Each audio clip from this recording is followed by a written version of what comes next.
If you've never played Chrono Cross, or if it's been years since you last played it, this video is here to give you some general tips for your playthrough of the new remastered version.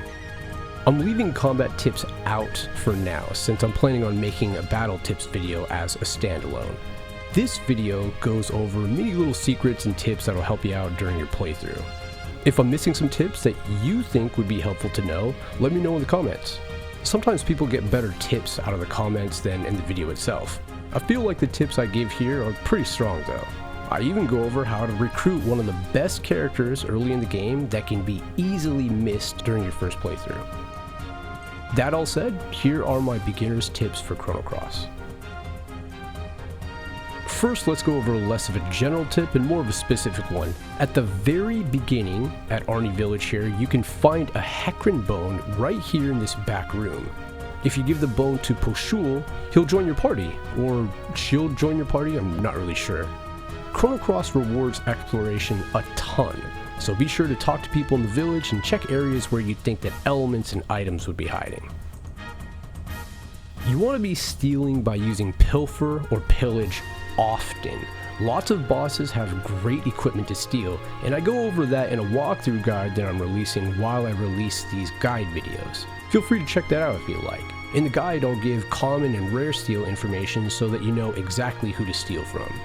Now, interestingly enough, if you don't get the steal you want, Chrono Cross has a really unique way of dealing with this, and what you can do is run away from the battle. That's right, you can run away from the boss battle, which is crazy. I don't think I've ever seen a JRPG with this mechanic in it, at least from a boss battle. This helps if you want to set up your elements better, change equipment around, or just to get a better steal than what you already got. Just know that if you run away from the battle after stealing, you'll drop the item you originally stole, so you don't get to keep it. Switching gears here, let's talk about the leveling system. Leveling in Chrono Cross is different than most JRPGs, and you want to make sure you optimize your stat growth. So let's go over that. In Chrono Cross, you don't receive experience points to level. When you defeat a boss, you'll earn a star level, which will boost your stats. After you've gained a star level, when you fight the normal encounters, you'll gain little stat boosts, mainly HP. This happens for about 5 battles or so. It's not always 5 battles, sometimes it's just 2 or 3, but eventually in this set of battles you're doing, you'll gain stats other than just HP. You'll gain strength and resistance and HP and magic resistance all in one battle. After that, you won't gain any more stats from these normal encounters, and this is known throughout Chrono Cross as a mini star level.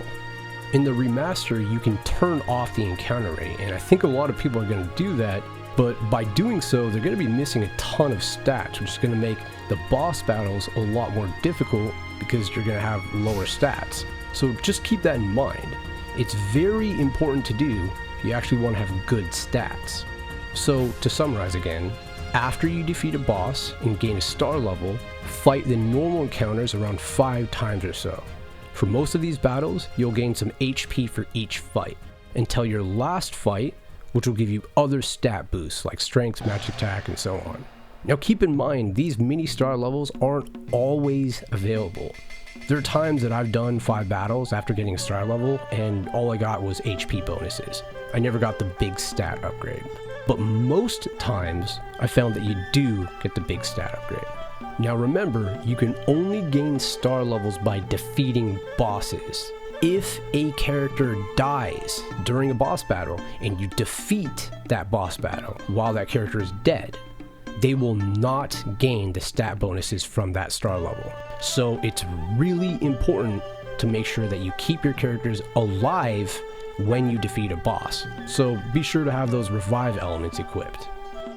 To maximize stat growth to your entire team, if you want, you can swap out other characters to gain mini star level stats. If you do this, you'll keep your entire party stats pretty high. But keep in mind, there's a ton of characters you can get, so choose who you want to level to save yourself some time. Instead of using materia like Final Fantasy VII back in the day, Chrono Cross uses elements, and there's a lot to explain about elements, and for this video, I'm just going to keep it brief. I'll have more info about them in the combat tips video.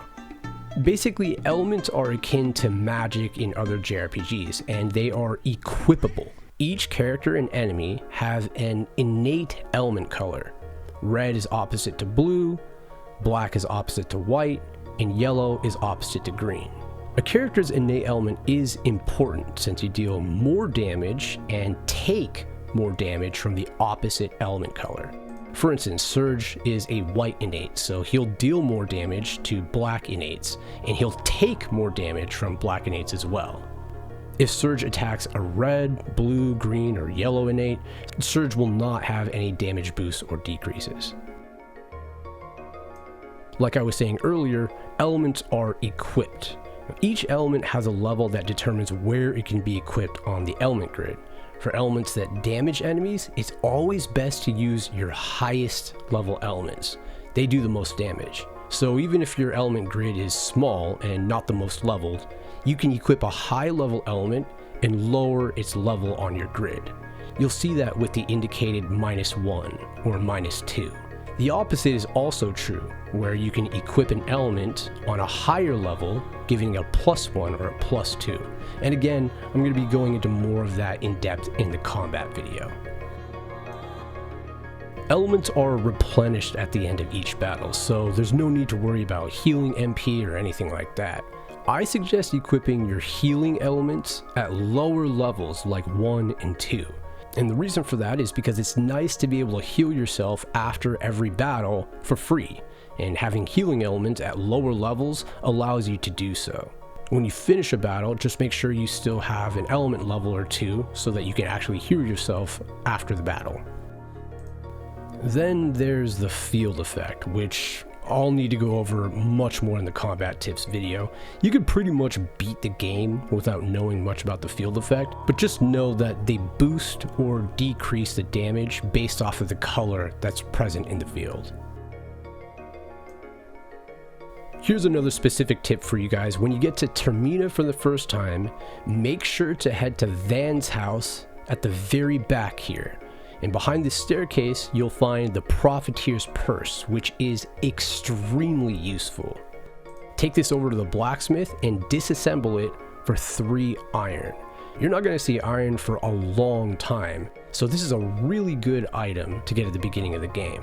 With this iron, I like to make an iron swallow for Surge, an iron dagger for Kid, and 1 iron mail for defense sake. When it comes to equipment, upgrading is your first priority. You don't need to upgrade with every single character, but try to have 3 vests or mails and the highest upgraded weapons for your team. In the beginning of the game, iron is the highest upgrade component, so the faster you can upgrade, the better. Now let's talk about the team composition here. Chrono Cross has 45 recruitable characters, and you are not going to be able to recruit every single character in one single playthrough. There's also 12 endings in Chrono Cross.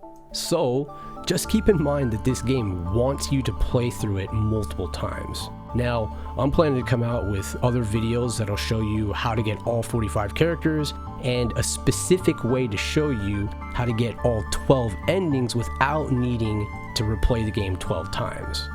That video is going to have some minor spoilers since it deals with having multiple save files, so just keep that in mind if you do want to go ahead and rush to watch it now. Now, what does this all mean for you? Why am I telling you that Chrono Cross has 12 endings and 45 characters? Why is that important for you? I'm telling you all this because picking a team in this game isn't as simple as it looks. Because of the nature of Chrono Cross, you're not always going to have the characters that you want to use. On top of that, you're constantly getting new characters that have updated stats compared to the other units that you've neglected over time. So my suggestion is, sure, have your main 3 that you'd like to use, but be flexible. Use a new character that's just joined for a little bit. Check out their elements and see if they're useful to you or not. As for character suggestions, you can never go wrong with Kid, Guile, Lena, and Frog. Bonus points if you catch the reference. Lastly, don't feel pressured to level up every single character. Just get those mini star levels for the units that you actually want to use. It's way too time consuming to level everyone, and frankly, it's not worth it in my opinion. Now for some general tips. These things kind of go in a mixed bag, so take them for what they're worth. The steal success rate is based off of the accuracy for your level 3 attack. You can increase it by repetitively attacking with level 1s, then getting that level 3 to a high percentage, then stealing. To find out what world you're in, if you pause the game here, you can change the dialogue to show exactly what world you're in. You'll be traveling between the worlds quite a bit, so it'll be good to know which one you're at because they look exactly the same. When it comes to unequipping people outside of your party, just know that you can do this by hitting left to access this menu right here with all your party members. From here, you can easily unequip their accessories and elements.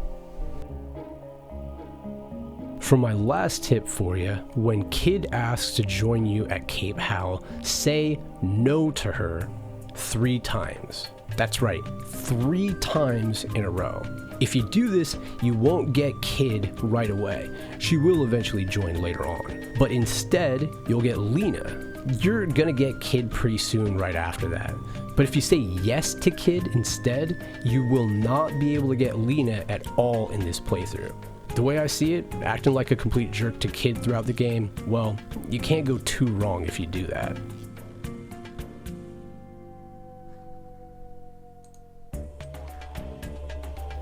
Let me know if these tips helped you throughout your playthrough. I'm planning to make some more Chrono Cross guides, so subscribe and like and all that good stuff if you want to see more.